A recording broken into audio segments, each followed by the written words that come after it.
Bonjour à tous, je suis ravi de vous retrouver. L'émission Box Office Pro pensée quartier à Deauville cette semaine pour le congrès de la FNCF. La petite émission, c'est la nouvelle formule, une équipe mobile pour vous faire vivre de l'intérieur le 76e congrès de la FNCF.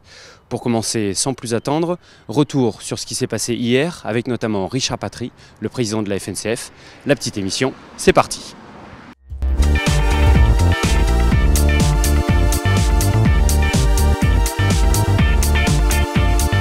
Richard Patry, président de la FNCF, merci d'être avec nous. Le congrès démarre cette semaine. Dans quel état d'esprit là est-ce que vous êtes? Très content. D'abord parce qu'on ouvre ce congrès sur une semaine qui enfin redevient à la normale. Donc voilà, on est à plus de 2% par rapport à la moyenne des autres semaines. Donc j'y vois comme un signe de ce congrès. On va recevoir Madame Bachelot, ministre de la Culture, qui vient, on le sait, pour nous annoncer une bonne nouvelle. Alors où je vous parle, je ne connais pas la nouvelle, mais en tous les cas, on nous a dit que le gouvernement partageait notre diagnostic sur ce qu'a coûté à l'exploitation et à la filière tout entière le pass sanitaire.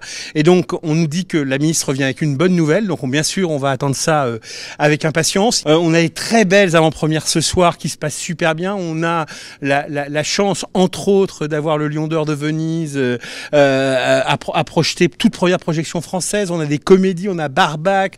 Donc, vraiment, on est super heureux de cette sélection. Et puis, on voit beaucoup d'exploitants assez contents. Donc, on se dit que tout ça part peut-être sur de bons auspices. En un mot, est-ce que c'est du coup le congrès du renouveau ? De la reconquête du public, oui, oui, peut-être du renouveau. C'est vrai que le gouvernement a fait en sorte que les entreprises soient en capacité de revenir. Il n'y a pas d'entreprise sur le côté, on est tous là. Et puis, bien sûr, on va rediscuter de la vie d'après, parce que la vie d'après, il va y avoir plein de questions. On est là pour en parler. Il y a plein de dossiers à aborder. On va parler piraterie, on va parler chronologie des médias. On va bien sûr parler financement, maintien d'un parc de salles de qualité. On va parler de tous ces sujets-là. Je crois que c'est vraiment le congrès peut-être de la Renaissance.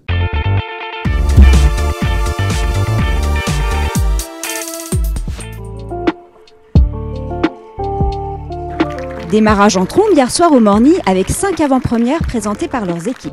Madeleine Collins d'Antoine Barraud, On est fait pour s'entendre de Pascal Ilbé, Mes très chers enfants d'Alexandra Leclerc, Barbac de Fabrice Eboué et L'événement d'Audrey Diwan.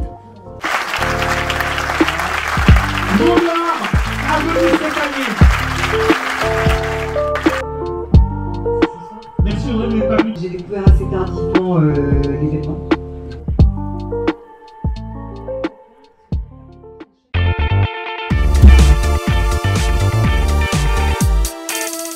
Fabrice, merci d'être avec nous. Un petit mot pour commencer. Barbac, est-ce que tu peux nous pitcher ton film ? Écoute, c'est l'histoire d'un couple de bouchers qui a un commerce qui périclite. Et le malheur ne s'arrête pas là puisqu'ils sont victimes d'une attaque de terroristes véganes, si on peut parler ainsi. Et il se trouve que par inadvertance, ils vont tuer l'un des assaillants. Comme ce ne sont pas des meurtriers, ils se disent comment on se débarrasse du corps. Et puis là, ils ont l'idée, évidemment, il y a de la viande devant eux.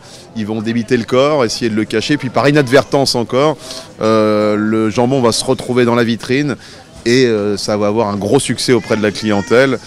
Et évidemment, ils vont se dire, est-ce qu'il n'y a pas un filon pour se faire des couilles en or, quoi. J'avais écrit moi un premier scénario sur des véganes qui voulaient faire un attentat au salon de l'agriculture. J'avais pas trouvé les bonnes ficelles et je me suis dit, l'intérêt c'est peut-être de parler des choses dans l'autre sens, c'est-à-dire d'être sur le prisme de ceux qui en sont victimes, à savoir les bouchers. Et donc voilà, là je me suis dit, ce sera une comédie romantique entre deux bouchers. Et avec un peu de cannibalisme aussi. C'est intéressant pour moi parce qu'évidemment c'est un film qui n'a strictement rien à voir avec les précédents.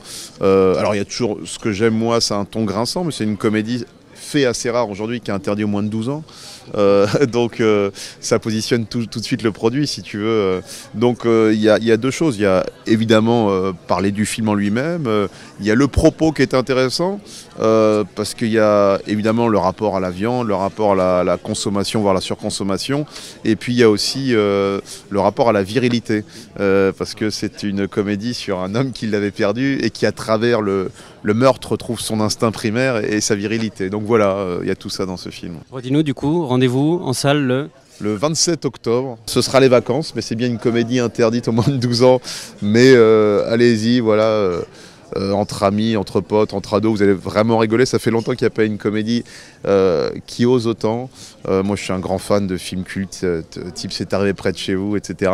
Et là je me suis vraiment fait plaisir. Donc si vous voulez vous faire plaisir et rire sans complexe, je pense que c'est le film à aller voir. Merci Fabrice. Merci. La petite émission épisode 1 c'est terminé pour aujourd'hui. On espère que cette nouvelle formule vous plaît. N'hésitez pas à nous faire vos retours sur les réseaux sociaux ou autres. Nous on sera là tous les matins pour vous faire suivre l'actualité et les coulisses de 76e congrès de la FNCF. En attendant, moi je vous dis à demain matin. Bonne journée à tous. Ciao.